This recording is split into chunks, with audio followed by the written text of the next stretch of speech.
Le gouvernement de la République prend à bras le corps la question de la stabilisation de la province de l'Ituri. Plus de 700 éléments venus du centre militaire de Lukusa ont reçu une formation complémentaire à Bunia sur les techniques de combat, le droit international humanitaire et les règles d'engagement ainsi que la discipline critères du succès au sein de FARDC. Durant 3 mois, ces soldats ont été outillés par des instructeurs de l'armée régulière de la 32e région militaire et de la garde républicaine pour se rendre compte de leur performance avant leur déploiement sur terrain. Le gouverneur militaire, le lieutenant général Luboyanka Johnny, accompagné des membres du comité provincial de sécurité de l'Ituri, a palpé du doigt ce mardi au centre d'instruction de Rwampara, situé à environ 17 km du chef-lieu de l'Ituri, aux manœuvres et démonstrations de tir dans le théâtre des opérations.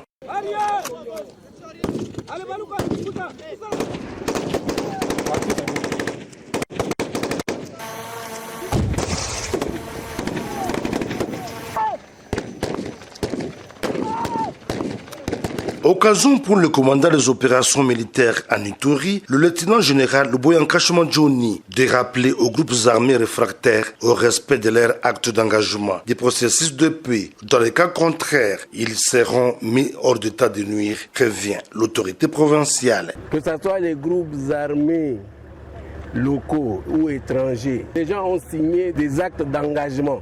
Et donc, ils doivent respecter ces actes d'engagement-là. Si vous ne respectez pas les actes d'engagement, bon, on va vous engager, nous allons vous neutraliser. Hier à Drodro ou avant-hier à Drodro, vous avez vu que ceux-là qui sont venus, qui n'ont pas respecté les actes d'engagement, mais on les a traités comme tels. Et nous avons perdu des civils pour rien parce que les gens veulent jouer à la provocation. Tantôt c'est elle qui provoque ici, tantôt c'est l'autre qui provoque là-bas. Mais à quoi ça sert ce jeu-là?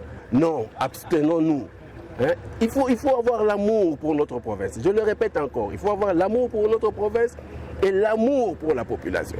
Ça ne sert à rien de jouer au Rambo ici, parce qu'à la fin, ce sont les civils qui tombent sur le champ. Parce que les militaires, vous le savez bien, ils savent comment se protéger. Le déploiement de ces nouveaux bataillons baptisés Tigre vient galvaniser et consolider les objectifs conquis par les forces armées en cette période de l'état de siège, dont la mission première est la restauration de la paix dans tous les coins et recoins de la province de l'Ituri, tel est le vouloir du président de la République et commandant suprême de FARDC et de la PNC, Félix Antoine Tshisekedi Tshilombo.